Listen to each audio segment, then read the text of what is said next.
በጥቅምቱ የቅዱስ ሲኖዶስ ምልዓተ ጉባኤ ምስራቅ ወለጋና ሆሮ ጉዱሩ ወለጋን እንዲመሩ የተመደቡት ብፁዕ አቡነ ኒቆዲሞስ ጳጳስ ምስራቅ ወለጋ ጉቴ ከተማ ሲደርሱ ደማቅ አቀባበል የተደረገላቸው ሲሆን በአቀባበል መርሃ ግብሩ ላይ ብፁዕ አቡነ ኤፍሬም የቡኖ በደሌ ሀገረ ስብከት ጳጳስ፣ የምስራቅ ወለጋ ሀገረ ስብከት ዋና ስራ አስኪያጅ ላይከ ወንጌል ገረመው በቀለ፣ የአድባራትና ገዳማት አስተዳዳሪዎች፣ ካህናትና ዲያቆናት፣ የተለያዩ አድባራት ሰንበት ትምህርት ቤት ዘማሪያን፣ በርካታ ምዕመናንና ምዕመናት እንዲሁም ፈረሰኞችና ሞተረኞች ተገኝተዋል። የአቀባበል መርሃ ግብሩ ከጉቴ ከተማ እስከ ነቀምቴ መንበረ ጵጵስና ገነተ ብርሃን ቅዱስ ገብርኤል 10 ኪሎ ሜትር ያህል ርቀት ሄዶ ደማቅ አቀባበል አድርገውላቸዋል። ብፁዕነታቸው መንበረ ጵጵስና እንደደረሱ ጸሎተ ወንጌል ካደረሱ በኋላ ብፁዕ አቡነ ኤፍሬም የቡኖ በደሌ ሀገረ ስብከት ጳጳስ ብፁዕነታቸውን የሹመት ደብዳቤ አንብበዋል። አያይዘውም ብፁዕነታቸው በቅዱስ ሲኖዶስ መልካም ፈቃድ ለዚህ ሀገረ ስብከት ስለተመደቡላችሁ እንኳን ደስ አላችሁ መልእክት አስተላልፈዋል። ብፁዕ አባታችን አቡነ ኒቆዲሞስ የወንጌል አርበኛ ትሑት አባት፣ ታላቅ አባት፣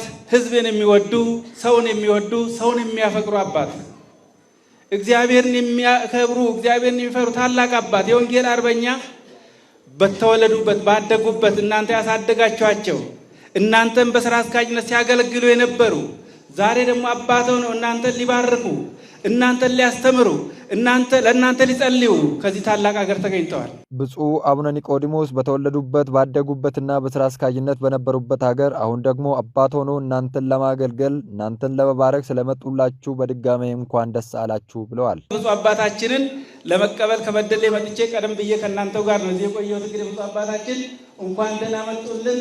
ጎረቤት ነን፣ አንድ ላይ ነው የምንሰራው፣ በጋራ ነው የምናገለግለው። አባት ለሁሉም አባት ነው። እናት ለሁሉ እናት እንደምትሆን ሁሉ ሀገር እናት ነች። አባት ደግሞ ሊቀ ጳጳስ የሁሉ አባት ነው ማለት። ስለዚህ አባታችን ለቀምቴ ሕዝብ ታድላቸዋል፣ ተመርጣቸዋል፣ እግዚአብሔር ወዷቸዋል።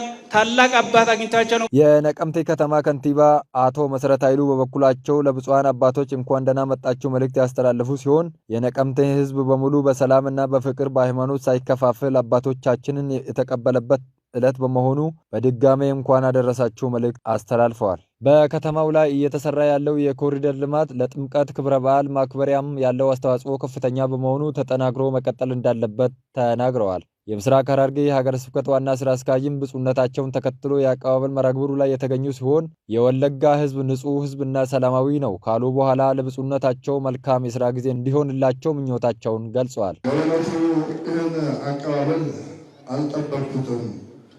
ብፁዕነታቸው ምስራቅ ሐረርጌ ወይም ሐረር ላይ ከመጡበት ጀምሮ ስለ ለቀምት ሕዝብ ሁሌም ይናገራሉ።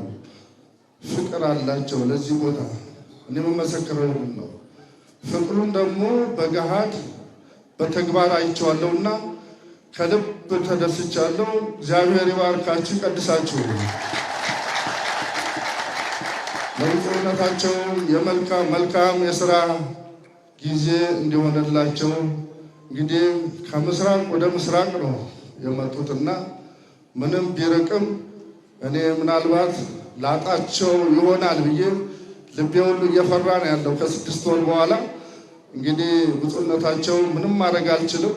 ይህን የመሰለ ምዕመናን ይህን የመሰለ አቀባበል አይችም አላቅም።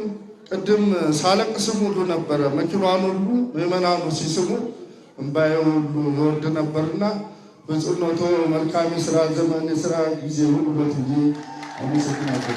የከተማው የሃይማኖት ተቋማት ተወካይ ቄስ አስፋው ለብፁዕነታቸው እንኳን ደህና መጡልን በማለት በሃይማኖት ሳንከፋፈል በፍቅር በአንድነት በመከባበር አቀባበሉ ላይ መገኘታችን እጅግ አስደስቶናል በማለት ተናግረዋል። የምስራቅ ሐረርጌ ምስራቅ ወለጋና ሆሮ ጉዱሩ ወለጋ አህጉረ ስብከት ጳጳስ ብፁዕ አቡነ ኒቆዲሞስ በእንዲህ አይነት ደማቅ አቀባበል ስለተቀበላችሁን ፍቅራችሁንም ስላሳያችሁን እጅግ እናመሰግናለን ብለዋል። በቀደምት አባቶች ዛሬ ላይ የደረሰችውን ቤተክርስቲያን እኛም ኃላፊነታችንን በጋራ በመወጣት ማስቀጠል ይገባናል በማለት አባታዊ መልእክታቸውን አስተላልፈዋል። በቀጣይ ጊዜያትም ስለ ሀገራችን ሰላም፣ ስለ ቤተክርስቲያናችን እድገትና አንድነት አብረን እንሰራለን ብለዋል። የተወደዳቸው እግዚአብሔር ቤተሰቦች አንድ ሰው ነኝ እኔ፣ ግን አብረን ስንሆን ብዙ ስራ እንሰራለን። ትናንትና አብረን ሆነን የተቻለንን ስራ ስንሰራ ነበረ።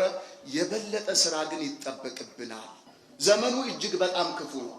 ዘመኑን የምንዋጅ ግን መሆን አለብን። ብዙ አባቶች ጠብቀው ሰብከው አገልግለው ከጥንት ጀምሮ ማለት ነው። ቀዳሚ ነው መቼም የሀገረ ስብከት አንጋፋ ነው። ታውቃላችሁ፣ ታላላቅ አባቶች እዚህ ውስጥ አላችሁ፣ አንጋፋ ሀገረ ስብከት። ስለዚህ የተለያዩ አባቶች እዚህ ላይ መጥተዋል፣ ብዙም አገልግለዋል። በእነሱ አገልግሎት ቤተክርስቲያን ዛሬ ደርሳለች። ከዛሬ ወደዛ ያለው ደግሞ በእኛ ላይ ተጥሏል። ይህን ኃላፊነት በጋራ እንድንወጣ እባካችሁ ሁላችሁም የጋራ የሁላችንም ትብብር ለቤተ ክርስቲያናችን በእጅጉ ስለሚያስፈልግ በዚህ መንገድ እናስብ ነው የምለው። በመጨረሻም ለብፁዓን አባቶች ስጦታ ተበርክቶላቸው በብፁዕ አቡነ ኤፍሬም ጸሎተ ምዕዳን እና ቡራኬ የአቀባበል መርሃ ግብሩ ፍጻሜ ሆነዋል።